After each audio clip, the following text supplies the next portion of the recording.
Amri wahlul 'uqdatam min lisani yafqahu qawli. Shadaqallahul adzim. Wahaikum bittahiyatil Islam. Assalamualaikum warahmatullahi wabarakatuh. Alhamdulillah. Waalaikumsalam. eh, Bagaimana kabarnya Ihsan? Alhamdulillah Ustaz. Alhamdulillah baik. Khair. Mbak Resti gimana kabarnya?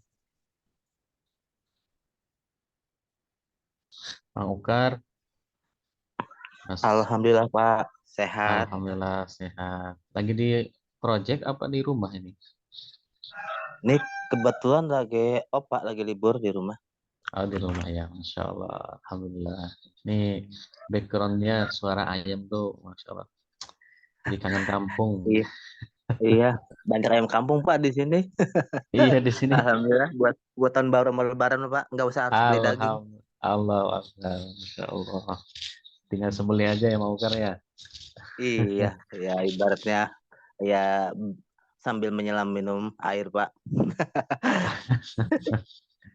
Hai mau Mas Owan, sehat Mas Owan? Baik, baik, Alhamdulillah. Pagi ini kita bisa mulai kembali kajian kita. Sebelum mulai, soalnya saya ingin share materinya karena hari ini kita akan membahas tentang kematian ya, Masya Allah. Ini memang kemarin kita sudah membahas tentang topik rizki, kemudian sebelumnya tentang tawakal, sebelumnya tentang qada dan qadar, dan sekarang tentang kematian. Jadi materi ini semuanya nyambung ya, jadi satu bahasan. Dan inilah yang menjadi problem ya, salah satu problem di tengah-tengah umat, bahwa umat itu ketika memahami kematian itu, ada yang mengatakan kematian itu disebabkan oleh pembunuhan, ya, oleh sakit, penyakit. Gitu. Nah ini menyebabkan umat ini kemudian takut dengan kematian, ya, tidak berani dan sebagainya. Cuma di sisi lain juga ada yang mengatakan karena kematian itu di sisi Allah, maka kemudian dia memahaminya kalau begitu ya eh, kita harus apa bukan berani jadinya ceroboh gitu ya, teledor, misalkan dia sembrono, atau bahkan ada yang menentang mati ya. Bahkan ada yang berani bermubahalah gitu ya, menantang kematian atau azab dari Allah Subhanahu wa taala di antara sesama muslim gitu. Nah, ini disebabkan salah satunya adalah pemahaman terkait dengan kematian yang keliru gitu ya. Nah, sebelum kita mulai ini saya Masya Allah tadi pagi subuh ada kajian ya, membahas kitab Bidayatul Hidayah yang ditulis oleh Al-Imam Al-Ghazali rahimahullah taala. Nah, jadi beliau dalam kitabnya menulis satu imbauan kepada kita. Ini imbauannya mendalam sekali ya, sangat mendalam sekali, sangat jelek ya. Ini cocok dengan tema kita tentang kematian. Ya, kematian itu kan lawannya tentang hidup. Ya. Orang mati berarti orang sudah hidup. Orang hidup berarti orangnya nggak mati. Nah, apa pesan Imam Al-Ghazali? Nah, beliau menyampaikan pesan fala takun kal hamqa gitu ya. Alladzina yafrahuna fi kulli yaumin bi ziyadati amwalihim ma'a nuqsani a'marihim. Fa ayyu khairin fi malin yazidu wa umrin yanqus. Nah, ya, ini kalimat tanya tapi tidak perlu dijawab sebenarnya. Ada yang bisa mengartikan? Hah? Ada yang sudah pernah belajar bahasa Arab? Apa kira-kira artinya ini? Baik. Artinya adalah fala takun ya, maka kamu. Nah, ini menunjuk kepada kita sendiri masing-masing. Fala takun, janganlah kamu menjadi kal hamqa, seperti orang yang hamok, ya, ahmak. Ahmak itu apa? Ahmak itu dungu, ya. Kal hamqa, orang yang dungu. Dungu itu bahasa kasarnya apa? Bahasa kasarnya G sama K ujungnya. G depannya, K ujungnya. Nah, jadi naik apa? Eh, naik ojek bawa golok. Nah, naik golok bawa jack. Nah, kita punya lah golok. Jadi G ujung awalnya, K ujungnya. Itu kalau hamko seperti orang yang dungu. Baik. Jadi janganlah kita semua, ya janganlah kamu seperti orang hamak, orang dungu. Siapa orang dungu itu? Siapa orang yang jahil gitu ya, jahil murakkab. Jadi kalau jahil kan bodoh saja. Tapi kalau hamak itu dia tidak bodoh, tidak hanya bodoh, tetapi dia betul-betul bodohnya berkuadrat-kuadrat. Jahilnya jahil murakkab. Itu namanya hamak. Jadi janganlah kamu seperti orang yang dungu. Siapa dia? Alladzina yafrahuna, itu orang-orang yang yafrahuna, berbahagia, ya, bersenang-senang, bergembira fi kulli yaumin, setiap hari. Nah, jadi orang yang bahagia setiap hari.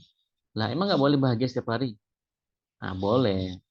Tapi apa yang dimaksud di sini? Yafrahuna fi kulli yaumin, itu orang yang berbahagia, bergembira setiap hari bi ziyadati amwalihim, dengan bertambahnya harta mereka. Nah, jadi janganlah kita seperti orang hamak, orang dungu, yaitu orang-orang yang berbahagia, bergembira setiap hari dengan bertambahnya harta mereka, ma'anuqsani amarihim.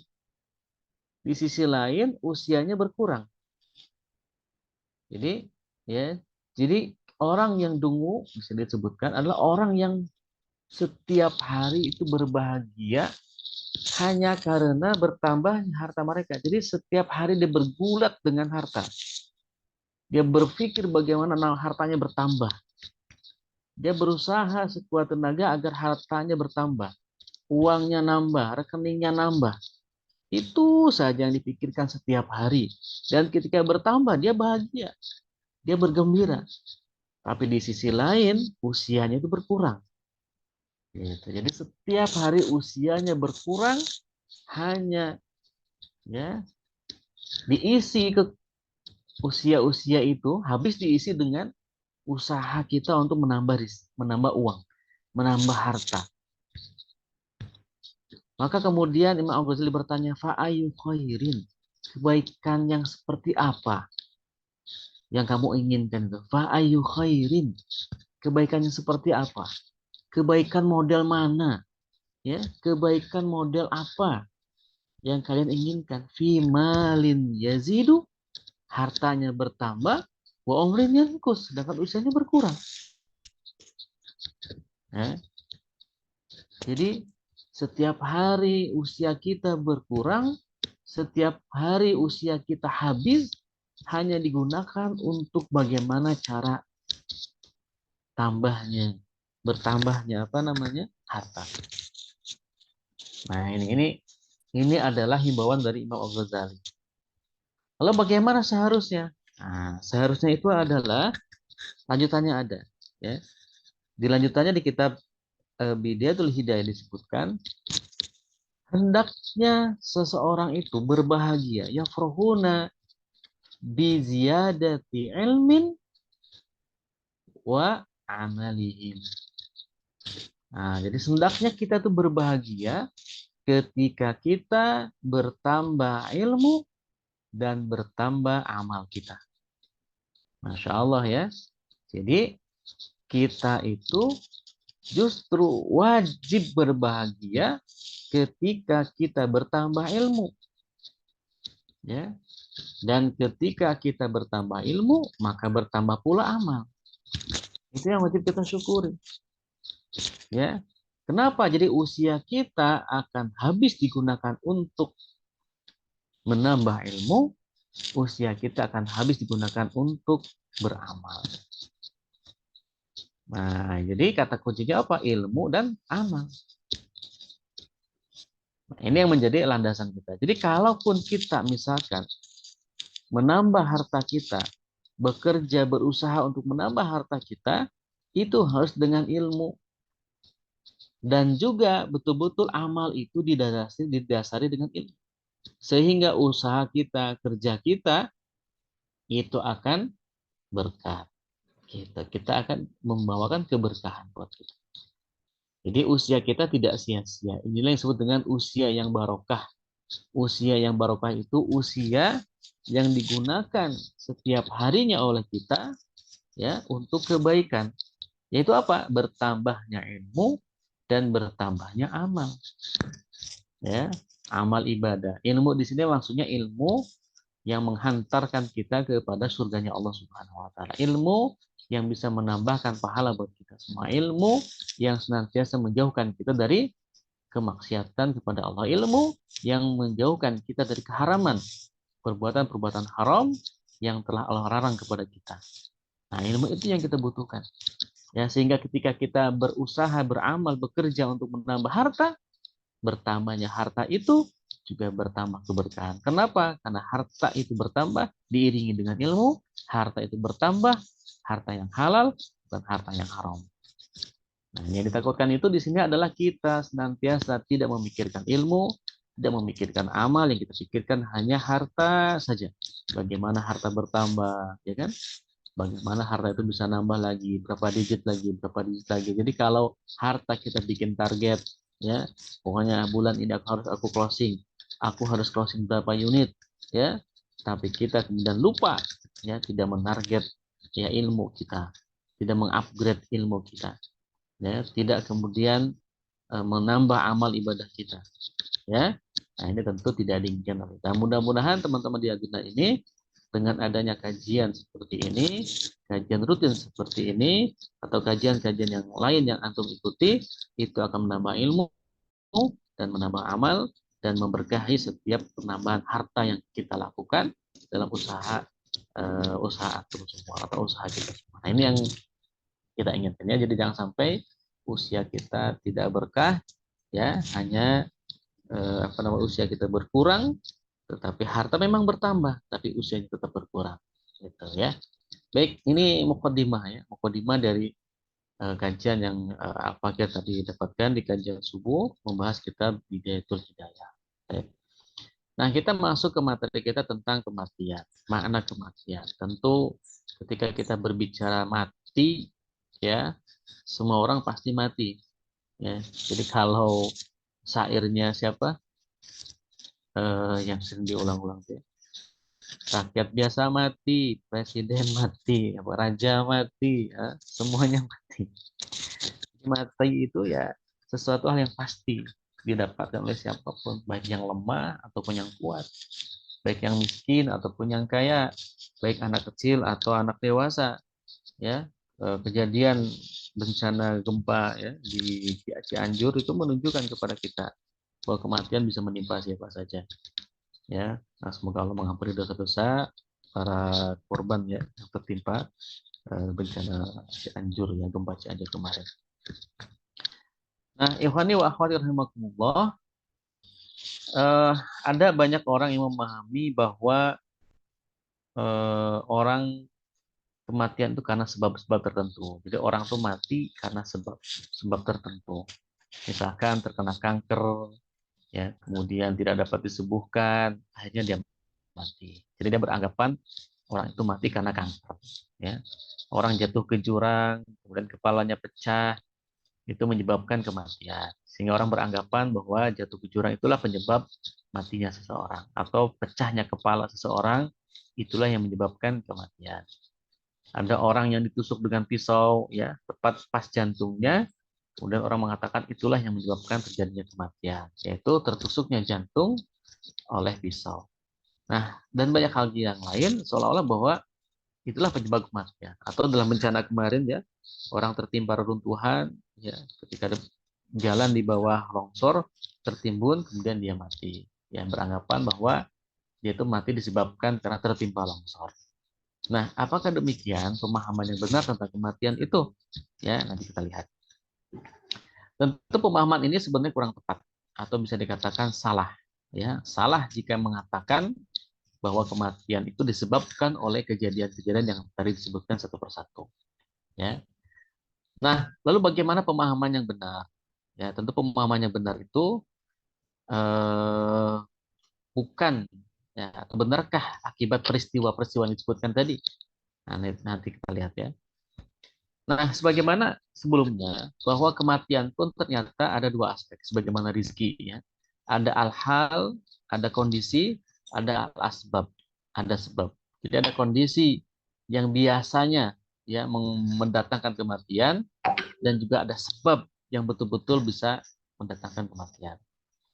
Nah, kalau hal ini ya kondisi atau keadaan yang biasanya dapat mendatangkan kematian. Ini bersifat tidak pasti, sama dengan rezeki. Ya, ini wilayah yang diketahui oleh manusia. Seperti tadi itu, misalkan tertabrak mobil, itu kan kondisi atau hal yang memang maklum ya bisa mendatangkan kematian. Atau jatuhnya ke jurang, kemudian tadi ya kena kanker, penyakit yang mematikan lain sebagainya, corona misalkan, itu kan hal-hal yang biasanya orang itu mati gara-gara itu, ya. Tapi itu bukan sebab, itu adalah hal. Artinya apa? Karena hal dia tidak pasti. Karena faktanya juga banyak orang yang jatuh ke jurang tidak mati. Ya, orang yang tertimpa reruntuhan gempa kemarin ada sebagian yang meninggal, ada sebagian yang tidak meninggal, ya kan? Ada yang tertusuk, ada di beberapa berita ya, pernah lihat di di YouTube itu amazing apa gitu ya. Ada orang yang tertancap besi panjang dari kepalanya itu sampai nembus ke otaknya tapi tidak mati. Nah, itu ada sebagiannya yang tertancap kepalanya dan dia mati. Artinya kan memang ini kondisi-kondisi ini tidak pasti ya. Ada sebagian mati, ada sebagian tidak mati. Berarti apa? Berarti itu bukan hak, bukan sebab kematian. Tapi itu adalah hal, kondisi yang biasanya mendatangkan kematian. Itu atau orang gantung diri juga kan ada yang sebagian mati, sebagian tidak, ya kan? Ada orang mencoba bunuh diri ya, gantung diri di atap sana. Nah, dia loncat malah patah itunya, kayunya, beratnya jadi kan mati. Ada orang yang digantung, ya kan, udah gantung lama, nggak mati-mati, berarti memang lehernya kuat atau sebagainya yang lainnya ya, sebab-sebab lainnya. Jadi memang itu hal-hal saja, kondisi-kondisi yang memang bisa mendatangkan kematian, bisa juga tidak, tergantung. Ya. Makanya kemudian hal-hal yang ini bisa diketahui oleh manusia. Manusia bisa melihat, bisa mengindra, ya, bisa menyimpulkan. Nah, tapi al-asbab ini bersifat kausalitas, bersifat pasti, ya. Artinya kalau A pasti B, kalau sudah A pasti B, tidak mungkin meleset, tidak mungkin dia kemudian tidak pasti. Nah, al-asbab ini karena dia harus pasti, ya, sebab itu kan harus pasti, ya, maka dia butuh dalil. Kenapa dalil? Karena perkara kematian itu perkara yang gaib, ya. Jadi dulu saya pernah baca di bukunya Pak Komarudin Hidayat ya, judul bukunya Psikologi Kematian, ya, waktu kuliah. Nah, di buku itu dituliskan tentang seorang wanita, kebangsaan apa lupa ya, itu sedang meneliti kematian, ya. Dia mendatangi orang-orang yang sakaratul maut, dicek sama dia, diteliti ya, pakai alat-alat yang dia siapkan, pakai kamera. Dia ingin tahu sebenarnya yang sebab kematian itu apa sih gitu. Dia ingin mengetahui sebab kematian, ya. Dia cari itu, dia teliti semua, sampai beberapa orang diteliti, sampai dia nggak ada kesimpulan apapun yang bisa disimpulkan oleh dia. Apa sebenarnya sebab kematian, ya? Bagaimana proses kematian? Akhirnya karena dia sudah stres ya, sudah tidak menemukan apa sebenarnya penyebab dan proses kematian itu terjadi, akhirnya dia menyiapkan ya kamarnya itu dengan berbagai macam alat dia, dan juga kamera-kamera yang disiapkan di setiap sudut-sudutnya, dan kemudian dia bunuh diri ya dengan meminum racun, dengan dengan dengan harapan bahwa kematian dia bisa lihat sendiri gitu. Akhirnya dia kemudian bunuh diri itu, sengaja dengan racun agar proses kematiannya lambat, kata dia. Jika kalau lambat dia akan tahu apa yang terjadi ketika kematian itu terjadi. Apa sebab kematian? Bagaimana prosesnya? Nah, pertanyaannya, apakah kemudian setelah dia tahu pas mati itu penelitian juga akan dilihat oleh orang lain? Tidak mungkin, tidak bisa. Dia sendiri juga tidak akan bisa menikmati hasil daripada eh, penelitian ya, eksperimen yang dilakukan sendiri. Kemudiannya mati. Dan akhirnya memang nggak ketemu. Tidak ada sampai sekarang kesimpulan apapun ya tentang apa sebab kematian, kemudian bagaimana proses kematian itu terjadi. Nah, itu menarik, emang di buku itu diceritakan tentang ada aja orang yang ingin meneliti seperti itu. Artinya apa? Kematian itu goib. Ya, kematian itu goib. bagi manusia, maka satu-satunya cara ya bagaimana kita mengetahui sebab kematian itu harus cek nasnya, ya. Harus cek berita yang menciptakan manusia dan yang mematikan manusia. Siapa? Ya Allah. Kalau di kaum muslimin kan kita jelas Allah. Berarti kalau kita ingin tahu informasi tentang bagaimana sih sebenarnya sebab ya kematian itu, apakah Allah memberi kabar, memberikan informasi tentang hal itu, ya berarti kita cek Al-Quran. Kenapa Al-Quran? Karena kan firman Allah. Sudah kita buktikan kan di pertemuan awal-awal bahwa Al-Quran itu adalah kalam Allah. Kita buktikan secara rasional, secara akal itu ya, bahwa Al-Quran adalah firman Allah, bukan perkataan orang Arab, juga bukan perkataan Nabi Muhammad SAW. Itu betul-betul kalam Allah. Nah, berarti dalil yang pasti yang bisa kita temukan itu adalah di Al-Quran saja. Nah, jadi kita harus pasti ya sumbernya apa sebab kematian itu datang itu di Al-Quran. Ya. Nah, bagaimana di Al-Quran disebutkan? Nah, misalkan ini dalam surah apa namanya ini? Surah kalau tidak salah ini sebelum Az-Zumar itu Ali Imran ya. Ali Imran ayat 125. Nah, a'udzubillahi minasyaitonir rajim wa ma kana li nafsin an tamuta illa biidznillah kitaban muajjala. Ya. Dan wa ma kana li nafsin dan tidaklah bagi li nafsin yang memiliki jiwa antamuta itu mati illa kecuali biiznillahi kecuali dengan izin Allah. Kitaban muajjala sebagai ketetapan yang sudah ditentukan waktunya, ya kitaban muajjala. Ya, jadi ini kalimat yang kita soroti ya, wa makana li nafsin an tamuta illa biiznillahi kitaban muajjala. Dan tidaklah bagi jiwa ya bagi setiap jiwa itu mati ya kecuali dengan izin Allah. Ya, berarti kematian itu tidak akan terjadi tanpa izin Allah. Ya, tanpa ada izinnya Allah Subhanahu wa taala. Izin Allah itu di mana? Kitabam muajjala. Sudah ditetapkan waktunya. Sudah ditetapkan ketentuan waktunya oleh Allah Subhanahu wa taala. Nah, jadi bagi siapapun yang bernyawa, baik itu manusia ataupun makhluk lain, itu sudah ditetapkan jadwal kematiannya. Nah, ini ayat yang pertama. Kemudian ayat yang kedua ini surah Az-Zumar ya, kalau tidak salah ya, ayat 42 ya. Jadi beliau Allah Subhanahu wa taala berfirman, Allahu yatawaffal anfusa hina mautiha wallati lam tamut fi manamiha. Ya. Jadi Allah lah yang memegang. Allahu yatawaffal anfus. Allah yang menggenggam. Menggenggam apa? Al-anfusa, nyawa ya, seseorang. Nyawa makhluk-makhluk Allah Subhanahu wa taala. Hina mautiha, pada saat kematiannya. Wallati lam tamut, dan seseorang itu tidaklah mati fi manamiha ketika dia tidur. Ya, jadi kalau seseorang itu memang tidak ditakdirkan mati dalam tidurnya, dia tidak akan mati. Wa yumsikul lati qada 'alaihal mauta, dan Allah pula lah yang menahan ya kematian seseorang, wa yursilul ukhra ila ajalin musamma, dan Allah melepaskan nyawa yang lain sampai waktu yang ditentukan. Ya. Inna fi dzalika laayatin liqaumin yatafakkarun. Sesungguhnya pada demikian itu terdapat tanda-tanda kebesaran Allah Subhanahu wa taala bagi orang-orang yang berpikir, bagi kaum yang berpikir. Jadi memang kematian itu digenggam oleh Allah Subhanahu wa taala. Allah yang menggenggam kematian. Allah yang menggenggam nyawa setiap makhluknya. Allah yang menggenggam kematian setiap umatnya. Allah menggenggam kematian setiap diri kita masing-masing. Ya, ada yang dimatikan dalam kondisi tidur, ada yang dimatikan dalam kondisi bangun, ya, dan macam-macam. Ya, jadi dari ayat ini kita bisa pahami berarti Allah lah yang menyebabkan kematian seseorang. Ya, Allah lah yang menyebabkan kematian seseorang. Ya, bukan yang lain. Ya, kita cek ayat berikutnya. Al-Baqarah 258 misalkan inna id qala Ibrahimu, ya, ini Nabi Ibrahim berkata ya ketika berhadapan dengan Raja Namrud ya. Rabbiyalladzi yuhyi wa yumit.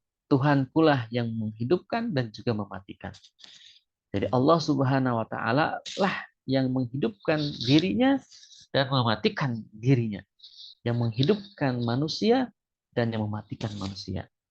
Ini adalah cuplikan ya, kutipan debat antara Nabi Ibrahim dengan Raja Namrud ya berkaitan dengan masalah kematian dan juga kehidupan. Ya, yang kemudian gara-gara itu kemudian Nabi Ibrahim dilemparkan ke api yang besar gitu ya. Nah, jadi ayat ini pun juga menjelaskan kepada kita bahwa kematian itu di tangan Allah Subhanahu wa taala. Karena Allah lah yang menghidupkan dan Allah pula yang mematikan. Kemudian dalam surat yang lain Allah Subhanahu wa taala misalkan berfirman, "Kaifa takfuruna billahi wa kuntum amwata fahyakum tsumma yumitukum tsumma yuhyikum tsumma ilaihi turja'un." Ya. Bagaimana takfuruna? Bagaimana mungkin takfuruna kalian semua itu ingkar billahi kepada Allah Subhanahu wa taala wa kuntum amwata. Padahal kamu itu tadinya itu mati. Wa kuntum kalian tuh tadinya sebelum itu amwata dalam kondisi mati. Fahyakum kemudian aku hidupkan kalian. Allah lah yang menghidupkan di situ. Summa yumitukum kemudian Allah mematikan kalian. Summa yuhyikum kemudian Allah menghidupkan kalian. Summa ilaihi turja'un. Kemudian kepadanya lah kamu dikembalikan. Ya. Nah, ayat ini selain menunjukkan kepada kita bahwa Allah lah yang menghidupkan dan mematikan, ayat ini juga menunjukkan fase kehidupan. Ya, fase kehidupan umat manusia. Yang pertama itu adalah amwata. Jadi dulu itu kita tuh tidak ada. Dulu itu kita itu tuh mati. Ya, ya bayangkan dulu kita kan berasal dari eh, cairan, ya, berasal dari air, ya. Pertemuan antara sperma dengan ovum, ya, itu kan amwata, ya, dalam kondisi mati. Artinya itu tidak bernyawa. Itu hanya sel-sel saja yang bergerak. Ingat ya, dalam kehidupan itu kan ada dua. Ada disebut dengan al-haya, ada disebut dengan sirul haya. Ya, kalau al-haya itu adalah kehidupan. Kalau sirul haya itu adalah rahasia kehidupan. Nah, jadi makhluk-makhluk yang ada di muka bumi itu mereka memiliki al-haya, memiliki kehidupan. Ya, hewan punya al-haya, manusia juga punya al-haya, pohon juga punya al-haya, ya, kemudian tanah juga punya al-haya, semuanya punya kehidupan. Artinya punya sel-sel yang bergerak sesuai dengan ketentuan Allah. Sel-sel itu kan dia bergerak, dia membelah, ya. Itu bukan karena dia memiliki nyawa, tapi karena ada al-haya di situ, ada kehidupan. Ya, ada kehidupan. Pohon-pohon juga sama, dia tumbuh, ya berkembang, ya tumbuh ke atas, mencari air, mencari cahaya matahari, itu ada al-haya. Ya, kehidupan yang Allah berikan kepada semua makhluk yang ada di muka bumi ini. Tapi untuk sirul haya, nah, sirul haya itu nyawa. Ya, sirul haya itu nyawa. Ya, seperti manusia dikasih nyawa, hewan dikasih nyawa, jin dikasih nyawa. Itu semua ada sirul haya. Rahasia kehidupan. Ya. Karena manusia pun ya ketika dia sirul hayanya pergi, meninggal, ya, anggota tubuh kita kan selama dia masih dalam kondisi segar, itu kan masih hidup, masih al-haya. Ya. Makanya ada istilahnya cangkok apa namanya donor ginjal, ya, donor jantung, ya, donor mata. Itu kan anggota tubuh kita kalau dipindahkan ke orang lain masih bisa, ya, masih bisa difungsikan. Ya, itu ada al-haya, ya, walaupun nyawanya sudah dicabut, tapi anggota-anggota tubuh kita itu masih bisa digunakan selama kemudian tidak atau belum membusuk. Selama al-hayahnya itu sudah membusuk atau mati, baru kemudian mati semuanya. Ya, Masya Allah, ini adalah kehebatan Allah Subhanahu Wa Taala. Ya. Nah, fa'ahya kemudian dihidupkan. Ya, maksudnya kita terlahir ya, atau di apa namanya membentuk makhluk hidup di dalam perut ibu-ibu kita. Ya. Kemudian summa yumitukum, Allah matikan lagi. Ya, dalam pengertian kita ada ajalnya masing-masing, ada waktunya masing-masing. Dimatikan, meninggal, ya, wafat, ya. Nah itu. Kemudian sumayyikum pun Allah bangkitkan lagi, hidupkan lagi di hari berikutnya, ya, di hari akhirat kita dihidupkan lagi, dibangkitkan lagi, ya, summa ilaihi turja'un. Kemudian kita akan kepada Allah kembali, ya. Artinya kita akan kembali kepada Allah Subhanahu wa taala, diminta pertanggungjawaban oleh Allah Subhanahu wa taala, kemudian Allah berikan ganjaran, atau balasan atas setiap apa yang kita lakukan di muka bumi. Ini adalah fase kehidupan kita. Ya. Nah, yang menjadi bahasan kita pada kesempatan kita kali ini, ikhwani wa akhwati rahimakumullah, adalah tentang bahwa Allah lah yang mematikan dan Allah pula yang menghidupkan. Artinya bahwa Allah lah yang menggenggam nyawa kita semua. Nah, kesimpulannya bahwa dari ayat-ayat yang kita sebutkan, termasuk juga ayat ini, ya, ainama takunu yudrikumul mautu walau kuntum fi burujim musyayyadah, gitu ya. Dimanapun kamu berada, kematian akan mendapatkan kamu. Yudrikumul maut walaupun kalian semua fi burujim, ya, musyayyadah, ada dalam benteng yang tinggi dan kokoh. Walaupun kita bersembunyi di benteng yang kokoh, ketika kematian itu sudah tiba waktunya, maka dia akan datang pula. Nah, berarti ya, kematian itu bukan karena sebab peristiwa-peristiwa yang disebutkan tadi, bukan karena kanker, bukan karena corona, bukan karena tertabrak, bukan karena tertusuk, bukan karena tercekik, bukan karena terbakar, bukan itu semua. Itu bukan sebab. Itu adalah hal-hal, kondisi-kondisi yang biasanya mendatangkan kematian. Tetapi yang menyebabkan kematian itu adalah Allah Subhanahu wa taala. Allah lah yang telah menetapkan ajal. Nah, berarti sebabnya itu adalah ajal, al-ajal. Apa ajal? Batas waktu. Batas waktu yang Allah tetapkan bagi setiap makhluknya masing-masing. Setiap kita memiliki ajal. Ya, setiap kita memiliki ajal. Setiap kita memiliki batas waktu, ya, kapan kematian itu tiba. Okay.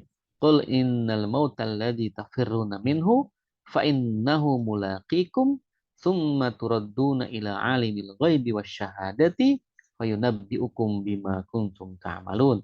Ya, qul, katakanlah, ingat ya, kalau Al-Qur'an itu dimulai dengan kata qul, itu biasanya setelahnya merupakan berita yang sangat penting, ya, berita yang harus difahami dan biasanya berkaitan dengan masalah akidah, berkaitan dengan masalah keyakinan. Apa beritanya? Innal mauta, sesungguhnya kematian itu, alladzi tafirruna, ya, yang sebagian orang-orang itu lari minhu, dari kematian, fa innahu mulaqikum, maka sesungguhnya kematian itu mulaqikum, akan menemui kalian. Summa turadduna ila alimil ghaib, kemudian setelah kalian mati, kalian akan dikembalikan ke alam ghaib, ya, dikembalikan kepada alimil ghaib, ya, kepada yang maha mengetahui yang ghaib, wasyahadah, dan yang nyata. Fayunabbiukum, kalau Allah Subhanahu wa taala memberitakan kepada kalian semua, bima kuntum ta'malun, apa yang telah kamu kerjakan di muka bumi ini. Ya, jadi ini penting kita garis bawahi, bahwa kemanapun kita pergi, ya, menjauhi kematian, kematian senantiasa akan menemui kita. Ya, kematian akan senantiasa datang ke tengah-tengah kita, ke hadapan kita. Dan malaikat tidak akan pernah tertukar, ya, nyawa antara yang memang ajalnya sudah tiba dengan nyawa orang yang memang ajalnya belum tiba. Ikhwani wa akhwati rahimakumullah, inilah ya kematian.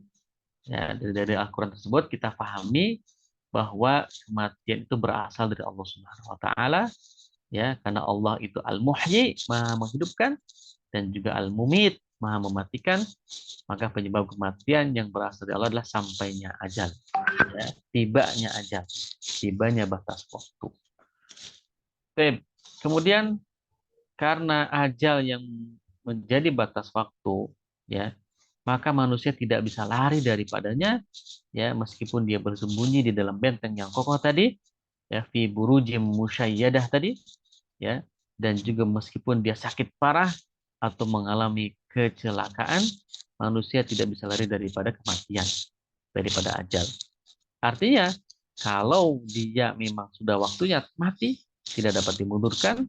Kalaupun juga dia memang belum waktunya mati, dia tidak akan bisa dimajukan. Ya, semuanya sesuai dengan ajalnya masing-masing. Ya.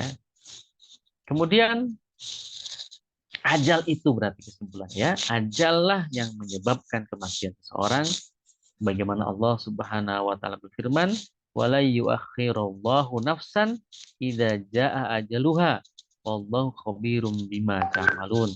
Ya, dan Allah tidak akan pernah menangguhkan kematian seseorang apabila telah datang waktu kematiannya. Ya, fa idza jaa ajaluha. Ya, apabila telah datang tiba waktu matinya, maka Allah tidak akan pernah menangguhkan seseorang. Allah khabirum bima ta'malun, dan Allah Maha mengetahui dengan apa yang kalian tidak ketahui. Ya. Dan Allah Maha mengetahui dengan apa yang kalian lakukan. Ya. Khabirum bima ta'malun. Allah Maha mengetahui dengan apa yang kita lakukan. Jadi kadang-kadang kalau kita lihat ya, banyak ayat-ayat tentang kematian itu selalu disandarkan dengan amal. Ya, itu menunjukkan bahwa amal sebelum kematian itu betul-betul akan menjadi penentu ya nasib kita setelah kematian. Ya, makanya kita harus berbanyak amal yang baik ya. Fa idza jaa ajaluhum la yastakhiruna sa'atan wa la yastaqdimun. Maka apabila telah tiba waktunya ajal kalian, la yastakhiruna, maka tidaklah mereka dapat memundurkan atau menangguhkan sa'atan, walau sesaat pun, walaupun sedetik pun tak bisa dimundurkan. Wala yastaqdimun, juga tidak bisa dimajukan walaupun cuma 1 detik saja, tidak bisa. Kalau memang sudah waktunya sudah tiba, maka tiba saja. Tinggal kita berarti dengan demikian sebenarnya kematian itu pasti adanya, ya, itu area yang menguasai manusia, al-asbab, ya. Maka ini berasal dari Allah, maka ini maksudnya qada Allah, ya. Jadi kapan kita mati tidak akan dihisab oleh Allah. Kenapa? Karena kematian itu termasuk qada. Ya, qadanya Allah, ketetapannya Allah. Ajal itu termasuk qada, termasuk ketetapan Allah. Tidak bisa kita memundurkan, tidak bisa juga memajukan. Maka dengan demikian, kapan waktunya mati tidak akan dihisab. Tetapi kondisi kematian ya, itu berasal dari manusia. Perbuatan manusia ini akan dihisab. Ya.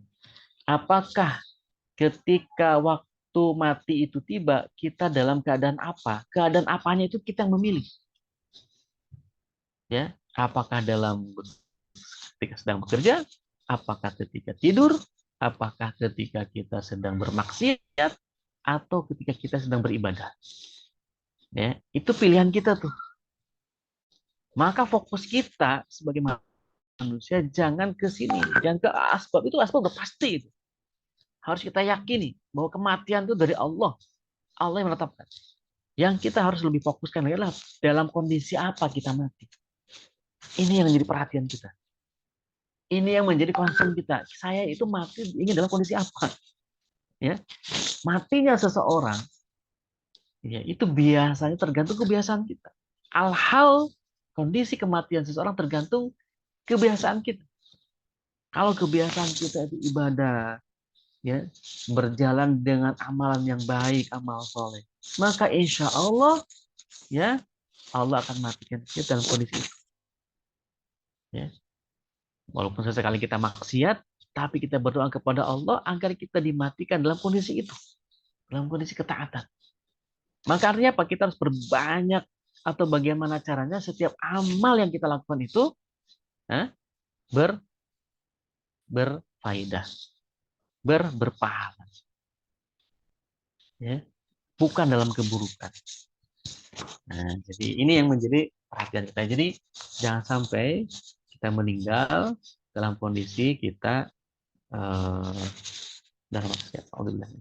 Kita berdoa kepada Allah, gitu ya. Ya Allah, matikan kami dalam kondisi yang baik.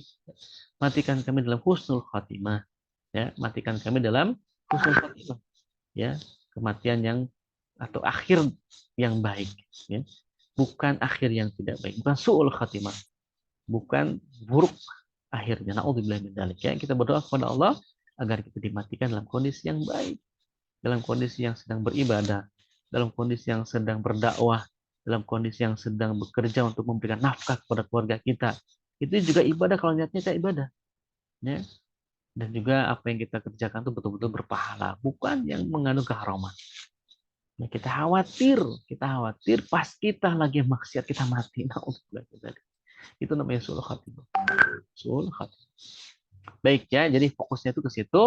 Kita harus memfokuskan diri kepada hal-hal yang kita kuasai. Artinya apa? Hal-hal kondisi kematian itu harus kita pastikan dalam kondisi kebaikan atau dalam kondisi taat kepada Allah Subhanahu wa taala ya. Maka kemudian ini kesimpulannya tawakal sebelum, selama dan setelah ikhtiar, bab tawakal kemarin ya. Gitu ya, bahwa keyakinan pada kematian berasal dari Allah itu harus 100%, yakin bahwa Allah akan selalu melindungi kita. Artinya apa? Kalau memang matinya belum tiba, dia tidak akan mati. Berarti apa? Harus ada semangat berjuang, harus ada keberanian yang terukur. Gitu ya. Keberanian bahwa kematian itu kan di tangan Allah. Berarti kalau memang belum waktunya mati, insya Allah kita tidak akan mati. Ya, tetapi kemudian juga tidak menjadi kita sembrono. Nah, itu apa-apa akan mati dengan Allah. Kita berdiri tengah jalan aja, yaitu namanya sembrono. Itu namanya kita menciptakan hal-hal yang dibenci oleh Allah. Apa? Bunuh diri namanya itu. Ya, berdiri tengah jalan, berdiri tengah rel kereta api. Nah, artinya apa? Kita akan senantiasa berupaya untuk melakukan kebaikan walaupun itu nyawa kita menjadi taruhannya. Gitu kira-kira ya. Jadi kita tuh harus mungkin berpikirnya, enggak apa-apalah saya kemudian mati, toh mati juga di tangan Allah. Selama saya berjuang dalam kebaikan. Selama kita berjuang di atas al-haq, gitu. Ya, kematian di tangan Allah, kita pun kalaupun mati, syahid di tangan Allah Subhanahu wa taala. Syahid di jalan Allah Subhanahu wa taala. Nah, begitu berpikirnya kita, maka kita akan semangat terus dalam beramal. Ya, makanya inilah yang menjadi pegangan para sahabat. Ketika berjihad itu pegangannya bahwa kematian itu di tangan Allah. Kalaupun kita mati, kita syahid. Kenapa? Berperang di jalan Allah. Makanya kaum muslimin itu ketika berjihad mencari mati. Tapi juga tidak kemudian ketika berperang dia melawan, tidak melawan gitu ya. Mati aja enggak juga. Nah, itu. Jadi pemahamannya harus clear ini ya. Harus clear ya. Jadi sahabat saja ketika berjihad itu kan melawan tetap gitu. Ya, walaupun mengharapkan kematian. Seperti misalkan sahabat Khalid bin Walid. Itu kan beliau berharap sekali syahid itu. Berharap sekali beliau itu meninggal di medan perang. Ya, berapa kali beliau berperang, ratusan kali mungkin ya. Dan selalu menang beliau ini. Makanya beliau itu kan dikasih gelar As-Saifullah Al-Maslul, ya, pedang Allah yang terhunus gitu. Ya, jadi kalau beliau sudah maju menjadi panglima itu Masya Allah ya. Allah izinkan dia, Allah takdirkan dia selalu menang dalam setiap peperangan yang dipimpin oleh beliau. Ya, makanya kemudian ketika ada yang bertanya kenapa kemudian Khalid bin Walid meninggal di atas kasur, bukan dalam peperangan. Ya, ada ulama yang menjawab bahwa itu untuk menjaga kehormatan beliau, menjaga gelar yang diberikan oleh Allah kepada beliau, yaitu Saifullah Al-Maslul. Yaitu kan tak terbayang, kata beliau itu, kata ulama, kalau dia mati di medan perang berarti pedangnya sudah tidak lagi Al-Maslul. Gitu. Tidak lagi bisa memenangkan perang. Maka beliau kemudian meninggal dengan terhormat di atas kasur semata-mata untuk melindungi gelarnya beliau. Nah, itulah kira-kira salah satu dari pendapat ulama kenapa kemudian Khalid bin Walid ini ditakdirkan oleh Allah ya ajalnya itu tiba di atas kasur bukan dalam perang. Nah, yang dikuasai manusia, amal-amal yang dikuasai manusia, maka kemudian dia harus terikat dengan syariat Allah. Senantiasa terikat dengan sunatullah dalam menghindari kematian. Ya, jangan kemudian bunuh diri. Kalau memang sudah lihat itu kebakaran, ya jangan dideketin. Kalau sudah lihat di situ ada macan mengaung-ngaung akan memakan manusia, jangan dideketin. Jangan sok berani. Artinya apa? Itu tetap kita terikat dengan syariat, terikat dengan sunatullah. Ya, harus menghindar. Sebagaimana jawaban Umar bin Khattab ketika ditanya oleh Sa'ad bin Ubadah, kenapa wahai Umar engkau meninggalkan takdir? Ya, maka jawaban Umar adalah aku meninggalkan takdir yang satu dan aku menuju takdir yang lain. Gitu, Masya Allah ya. Itu adalah pilihan. Baik ikhwani wa akhwati rahimakumullah, fungsi memahami kematian buat kita adalah pertama kita selalu berani bersemangat. ya, karena dilindungi Allah Subhanahu wa taala. Yang kedua, selalu terikat dengan hukum syara, hukum Islam, tidak berani bermaksiat, ya. Kemudian akan senantiasa berhati-hati dalam hidup dan berjuang karena tidak boleh masuk kategori bunuh diri tadi. Ya, ketika berjuang pun juga harus hati-hati, ya, tidak kemudian kita malah bunuh diri. Dan tidak takut mengambil risiko dalam perjuangan yang menuntut kita untuk menegakkan agama Allah. Ya, tidak mudah sedih dan putus asa jika ditinggal mati saudaranya. Kenapa? Sudah kepada Allah. Ya, makanya kan meratapi mayat itu nggak boleh, ya. Sampai kita meraung-raung, sampai kita pukul-pukul, sampai kita nggak karuan, ya. Udah ridho, ikhlaskan, ya. Karena memang sudah tiba waktu. Ya, doakan yang terbaik itu doakan, ya. Doa yang anak soleh itu akan menjadikan menghantarkan orang-orang yang kita cintai itu menuju surganya Allah Subhanahu wa taala, dan senantiasa bercita-cita untuk mati syahid insyaallah, ya. Baik, demikian materi kita kali ini. Alhamdulillah, semoga Allah memberikan manfaat buat kita. Mohon maaf ini gambarnya, ya, sedikit menyeramkan. Wallahu a'lam bishawab. Semoga bermanfaat. Silakan saya kembalikan kepada akhirnya Ustaz. Tafadhol. Baik, Ustadz, terima kasih atas pemaparan dari penjelasan yang sudah diberikan. Kaget Ustadz tadi gambar terakhirnya kayak gitu. Ya, silakan teman-teman yang bertanya, silakan. Ini sudah ada pertanyaan ya. Mungkin sedikit out of topic ya. Assalamualaikum Ustadz, izin bertanya, urusan kalau hukum sholat jenazah adalah fardu kifayah, apakah mengurusi mayat juga termasuk fardu kifayah? Jika tidak ada yang memandikan mayat akhwat dari akhwat, apakah itu sudah bisa dibilang kondisi darurat atau memang harus menunggu akhwat yang bisa membandingkan mayat? Terima kasih. Baik. Ya, mengurusi mayat itu memang hukumnya fardu kifayah. Mengurusi mayat itu dimulai dari memandikan, mengkafani, kemudian menyolatkan, sampai kemudian menguburkannya, ya. Itu semua adalah fardu kifayah. Yang namanya fardu kifayah itu jika satu kaum, ya, satu kampung itu tidak ada yang mengurusi satupun, maka semua kaum itu berdosa. Ya, tapi kalau sudah ada satu minimal yang mengurusi mayat itu, maka kemudian tidak berdosa. Nah, lalu bagaimana jika kondisinya mayatnya itu kemudian wanita, ya, dan tidak ada satupun orang di situ wanita yang bisa mengurusi mayat itu? Maka itu bisa diurusi oleh kerabatnya yang laki-laki ataupun suaminya. Kalaupun tidak ada kerabatnya, kemudian laki-laki juga tidak ada yang mahram dengan wanita itu, maka bisa saja diurusi oleh siapapun itu. Ya, itu adalah jalan terakhir, ya, ketika memang sudah tidak ada lagi orang yang bisa mengurusinya. Nah, kalau memang masih ada kemungkinan untuk datang orang yang sesama wanita ke tempat itu, ya maka ditunggu, ya, ditunggu. Ya, kalau memang tidak memungkinkan, kita sudah yakin, sudah minimal gola batu dzon, ya. Gola batu dzon tidak akan ada wanita yang bisa mengurusi ini, ya sudah diurusi saja oleh laki-laki yang itu masih mahramnya atau karib kerabatnya. Kalaupun tidak ada, ya sudah, kita sebagai yang bukan mahram, laki-laki asing buat wanita itu, karena mayat itu misalkan harus segera ditangani, kita tangani saja. Ya, tidak ada masalah insya Allah. Wallahu a'lam. Baik, Ustaz, terima kasih jawaban dari pertanyaan yang diberikan. Mungkin tidak ada ini saja, tidak ada kuis karena ini Bapak dan Ibu juga sedang bepergian gitu ya. Ya, terima kasih Ustaz. Mari kita akhiri kajian pada kesempatan pagi hari ini dengan sama-sama membaca alhamdulillah. Alhamdulillah istighfar 3 kali, astagfirullahaladzim, astagfirullahaladzim, dan membaca doa kafaratul majelis dan aku lain bihamdika, asyhadu an la ilaha illa anta